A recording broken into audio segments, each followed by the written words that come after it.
And if this continues, in 10 or 15 years, you won't be watching the U.S. stock market, you'll be watching the Chinese markets. And they will be determining whether our companies survive. It'll be us. It'll be us on the outside looking in.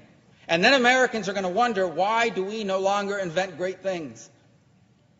Why do we now have to do whatever China wants in the world in order to get the medicines we need to cure my mom or my dad's Alzheimer's? And the answer will be because when they were displacing us, your policymakers were too busy arguing with each other and playing dumb, ridiculous games on a regular basis. Meanwhile, China was focused like a laser with a plan, and they executed on it. This is not a game. I can think of no more significant issue from the perspective of history than what is happening now. And do not misunderstand me. I do not come here to say that I want to be unnecessarily aggressive with China or that I want there to be a confrontation. China is going to be a rich and a powerful country. And we have no problem with that. We can't have any problem with that. But there has to be a balance. It cannot be a China that is rich and powerful and an America that is weak and not prosperous. Because those imbalances are what create wars. Those imbalances are what create misery. Those imbalances are what destabilize the planet. That can't be. We need to recalibrate this relationship. It needs to be rebalanced on the trade side. It needs to be protective on our national security side. It needs to be equalized.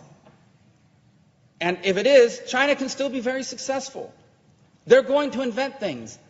They're going to create jobs. They're going to become more prosperous. And that is fine. We've been doing that for 100 years. Every person in this gallery, sitting in the gallery, every person here in the well of the Senate on the floor, everyone you know has products on them, a phone, a belt, made in another country. The issue is not that other countries make things and we don't. It's not about us dominating everything. It's about balance. And this is not balanced. This is headed to a dramatic imbalance. And the imbalance used to be they made cheap things and sent it back to us so we had lower prices. That's what's happened for the last 30 years. They made cheaper T-shirts, they assembled the phones cheaper, and they shipped it back to the United States, leading to lower prices. That's not the imbalance I'm talking about. The imbalance we're headed to is they control state-of-the-art artificial intelligence. They control the state-of-the-art quantum computing, which means that nothing can be encrypted anymore, which means there are no such things as secure cars left. The President of the United States one day will not be able to talk to his national security officials anywhere in the world without the Chinese hearing it, because no matter what encryption you put in, they'll break it with a quantum computer. That's the imbalance I'm talking about. The imbalance I'm talking about is one day we'll have a dispute with China on something on national security somewhere in the world, and they will threaten to cut off our supply of biomedicines. In essence, threaten the lives of Americans not getting medicine unless we cave to their desires. That's the imbalance I'm talking about. The imbalance I'm talking about is one where they dominate aerospace, where they are the nation that controls satellites and satellite communication. They are the nation that controls 5G. We're headed towards autonomous vehicles. Autonomous vehicles will depend on 5G technology. And China will dominate the world in 5G, and we will depend on it. So we're going to build a fleet of autonomous trucks and autonomous cars, and none of them will work if the Chinese decide to shut it down because they dominate that field. That's the imbalance I'm talking about. And if this all sounds fantastic, apocalyptic, look it up. Research it.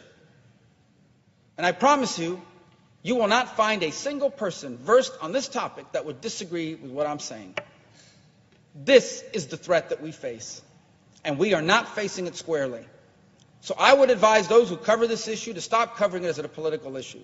There are some things so important to this country that I don't care what the politics of it are, and most of my colleagues don't either, because these are definitional things that will define the 21st century.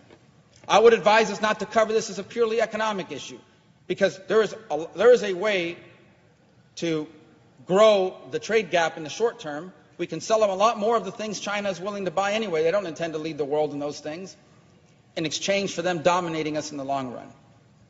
Get rid of the short-term thinking and start thinking our competitor has a 50, 100, 20, and 5-year plans. And we don't even know what we're going to be talking about next week. It is time to wake up to this threat. because we have two ways forward.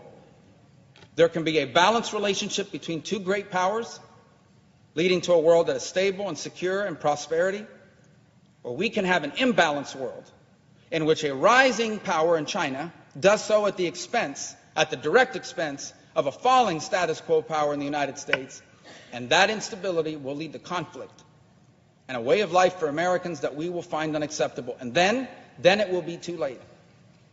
And then we will have to explain, maybe to our children and most certainly to our grandchildren, why the America we grew up in led the world in all the great innovations and all the great ideas and provided prosperity to millions of people here and around the world, and the America they get to grow up in is a second-tier power.